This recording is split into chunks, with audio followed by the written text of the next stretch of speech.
Hey Falcons fans, we have a lot to cover, especially as we gear up for the Week 1 matchup with the Pittsburgh Steelers. So without further ado, let's get right to today's topic. Tight end Kyle Pitts had Falcons fans holding their breath this week after a minor hamstring issue during practice raised concerns. Pitts has been a key weapon for Atlanta, but injuries have been a thorn in his side, especially after last year's disappointing campaign where he simply couldn't stay on the field. So when word got out about his inflamed hamstring, fans, analysts, and fantasy football managers began to worry that Pitts might miss the season opener against the Steelers.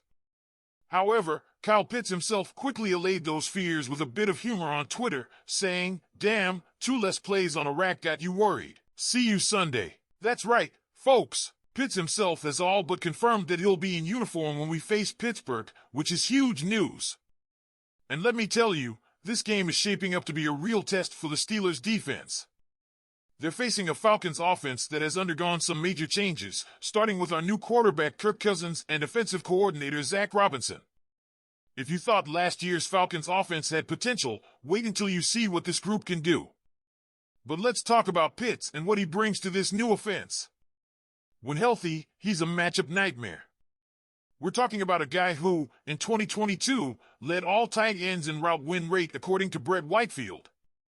Yes, he was very good when he was on the field.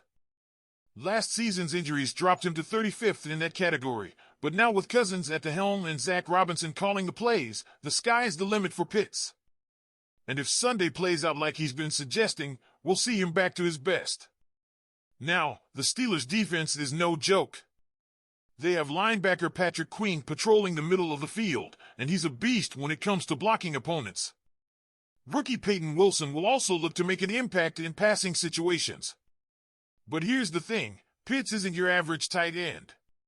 He's more of a slot receiver in a tight end's body, and matching up against someone like Beanie Bishop, who's only 5 feet 10 inches and 185 pounds, will be a tall order. If Pitts is back to full strength, expect him to cause all sorts of headaches for the Pittsburgh defense, which will already have its hands full with our other players like Drake London and rookie running back Robinson. Look, Sunday's game is more than just a season opener, it's the start of something big for this Falcons team.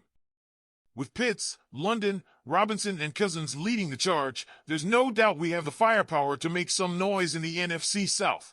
But I want to hear from you. What do you think about Pitts' hamstring issue? Do you believe he will be 100% this Sunday, or are you worried about his health for the rest of the season? This matchup promises to be a hotly contested season opener, and when you think of the Steelers' defense, one name immediately jumps out at you, TJ Watt. This guy is a game wrecker, pure and simple. Falcons head coach Raheem Morris knows that, and he's not going to let what ruin Atlanta's day. In his press conference this week, Morris made it clear. TJ Watt is a game wrecker, Morris said.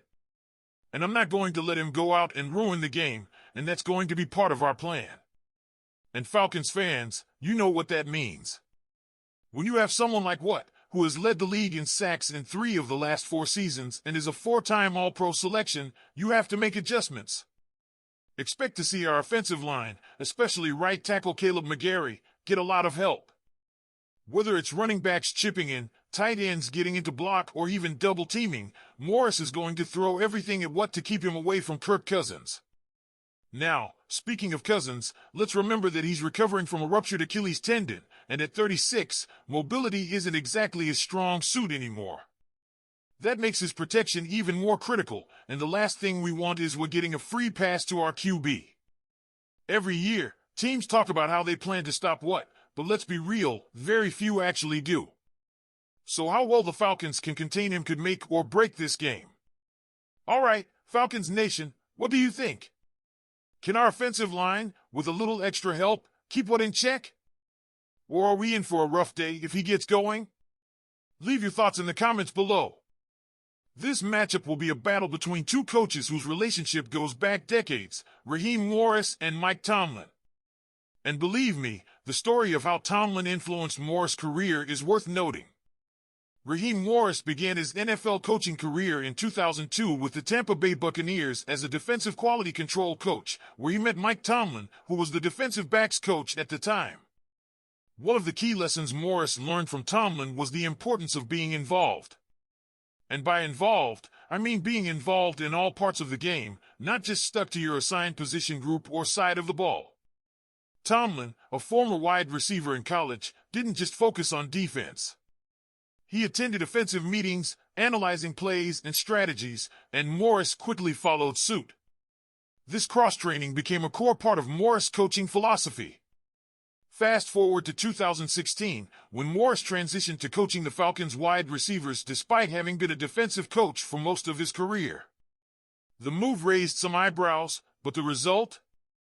Seamless and successful. As Morris recalls, the first opportunity one had to coach offense was here with Dan Quinn. I didn't hesitate to get into it because of those moments with Mike Tomlin.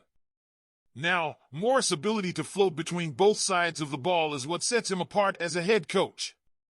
That dual experience is invaluable, especially as he leads the Falcons this season.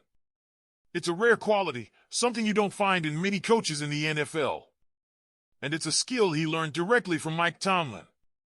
In 2007, when Morris took over as the Buccaneers' secondary coach, a role Tomlin previously held, he continued to hone his craft.